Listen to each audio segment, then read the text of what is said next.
ಬಹಳ ಹಿಂದುಳಿದ ಜಿಲ್ಲೆ ಅಂತ ನಮಗೆಲ್ಲ ಗೊತ್ತಿದೆ.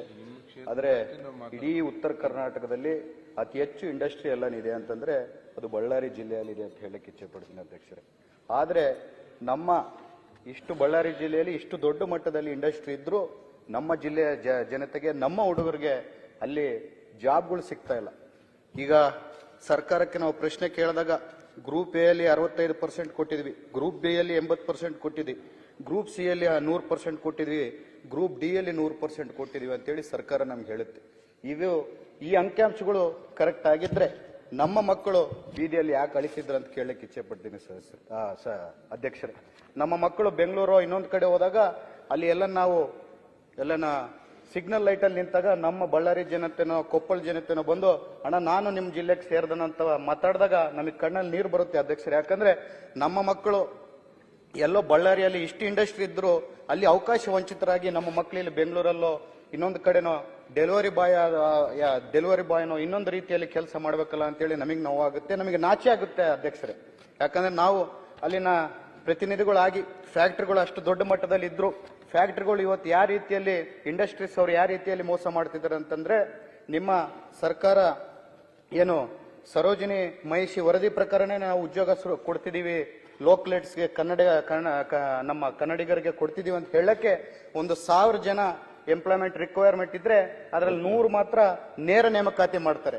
ಇನ್ನೊಂದು 900 ಅವರು ಬೇರೆ ಗುತ್ತಿಗೆದಾರರ ಮೂಲಕ ಕಾಂಟ್ರಾಕ್ಟ್ ಮೂಲಕ ತಗೊಂಡಾಗ ಈ ವರದಿ ಇದರಲ್ಲಿ ಚೌಕಟ್ಟಲ್ಲಿ ಬರಲ್ಲ ಅಂತೇಳಿ ನಮ್ಮ ಕನ್ನಡಿಗರಿಗೆ, ನಮ್ಮ ಮಕ್ಕಳಿಗೆ ಮೋಸ ಆಗ್ತಿದೆ. ಯಾಕಂದ್ರೆ ಈ ಜಲ ನಮ್ದು, ಈ ನೆಲ ನಮ್ದು, ಆದ್ರೆ ನಮ್ಮ ಮಕ್ಕಳಿಗೆ ಮೋಸ ಆಗ್ತಿದೆ.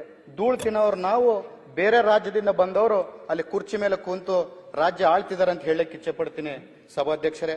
ನಮ್ಮ ಮಕ್ಕಳು ಏನ್ ಅನ್ಯಾಯ ಮಾಡಿದ್ದಾರೆ, ನಮ್ಮ ಜಿಲ್ಲೆಯ ಮಕ್ಕಳು ಬೇರೆ ಜಿಲ್ಲೆಗಳಾಗಿರ್ಬೋದು, ಬೇರೆ ರಾಜ್ಯಗಳಾಗಿರ್ಬೋದು, ಅವ್ರ ಮಕ್ಕಳಿಗೆ ಅನ್ಯಾಯ ಆದಾಗ ಇಡೀ ಅವ್ರ ರಾಜ್ಯಗಳು, ಅವರ ಶಾಸಕರು ಎಲ್ಲರೂ ಸೇರಿ ಒಂದು ಹೋರಾಟವನ್ನು ಮಾಡ್ತಾರೆ.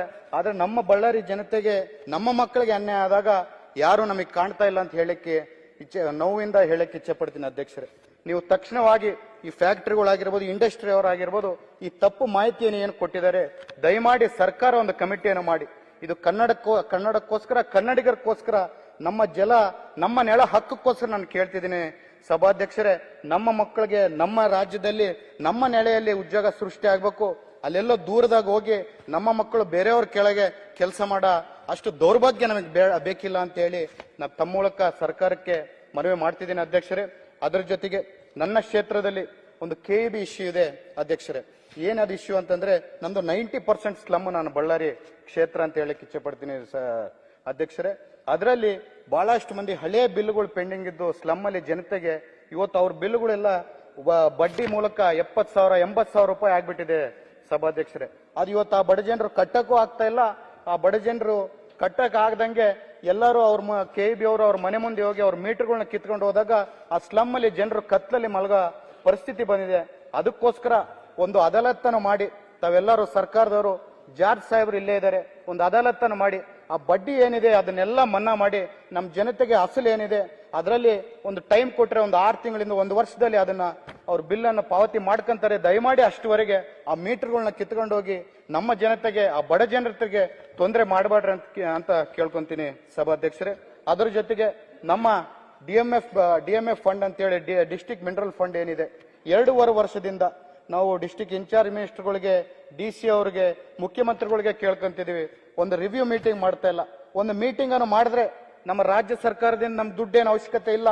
ನಮ್ಮ ಜಿಲ್ಲೆಯಿಂದ, ನಮ್ಮ ಖನಿಜದಿಂದ ನಮಗೆ ಉತ್ಪತ್ತಿ ಆದಂತ ದುಡ್ಡಲ್ಲಿ ಪ್ರತಿ ಕ್ಷೇತ್ರಕ್ಕೆ, ಬಳ್ಳಾರಿ ನಗರಕ್ಕೆ ಒಂದು 200 ಕೋಟಿ, ಬಳ್ಳಾರಿ ಗ್ರಾಮೀಣಕ್ಕೆ ಒಂದು 200 ಕೋಟಿ, ಕಂಪ್ಲಿಗೆ ಒಂದು 200 ಕೋಟಿ, ಇಡೀ ಜಿಲ್ಲೆದೆ ಪ್ರತಿಯೊಂದು ಕಾನ್ಸ್ಟಿಟ್ಯೂನ್ಸಿಗೆ ಒಂದು 200 ಕೋಟಿ ಅನುದಾನ ಬರುತ್ತೆ. ನಮ್ಮ ಹತ್ರ ಅನುದಾನ ಇದ್ರು ಅದನ್ನು ಮುಂದೆ ತಗೊಂಡೋಗಿ, ಯಾಕಂದ್ರೆ ನಾವು ಉತ್ತರ ಕರ್ನಾಟಕದವರು, ನಮ್ಮ ಪರವಾಗಿ ಮಾತಾಡೋರು ಯಾರಿಲ್ಲ. ಅದೇ ಈ ಅನ್ಯಾಯ ಮೈಸೂರು ಬೆಂಗಳೂರಿಗೂ ನಡೆದಿದ್ರೆ ಇಡೀ ಸದನದಲ್ಲಿ ದೊಡ್ಡ ಗದ್ದಲ ಆಗ್ತಿತ್ತು. ಆದ್ರೆ ನಮ್ಮ ಉತ್ತರ ಕರ್ನಾಟಕದವರು, ಹಿಂದುಳಿದವರು, ಇವ್ರು ಯಾವತ್ತೂ ಏನು ಮಾತಾಡಕ್ಕಾಗಲ್ಲ. ಇವ್ರಿಗೆ ಎಷ್ಟು ನಾವು ಕೆಲಸ ಮಾಡಿಲ್ಲ ಅಂದ್ರು ಇವ್ರು ಸುಮ್ಮನೆ ಕೂಡ್ತಾರೆ ಅಂತೇಳಿ ಏನ್ ನಾವು ಬೇರೆ ಮಳತಾಯಿ ಧೋರಣೆಯನ್ನು ಉತ್ತರ ಕರ್ನಾಟಕ ತೋರಿಸ್ತಿದ್ರಿ. ದಯಮಾಡಿ ಇದನ್ನ ನ್ಯಾಯ ಕೊಡಿಸ್ಬೇಕು. ನಮ್ಮ ಫಂಡ್ ಅನ್ನು ನಾವು ಉಪಯೋಗ ಮಾಡ್ಕೊಳಕ್ಕೆ ದಯಮಾಡಿ ಆದಷ್ಟು ಬೇಗ ಒಂದು ಮೀಟಿಂಗ್ ಅನ್ನು ಮಾಡ್ಬೇಕಂತ ಹೇಳ್ತಾ ನಾನು 2 ಮಾತನ್ನು ಮುಗಿಸ್ತಿದ್ದೀನಿ.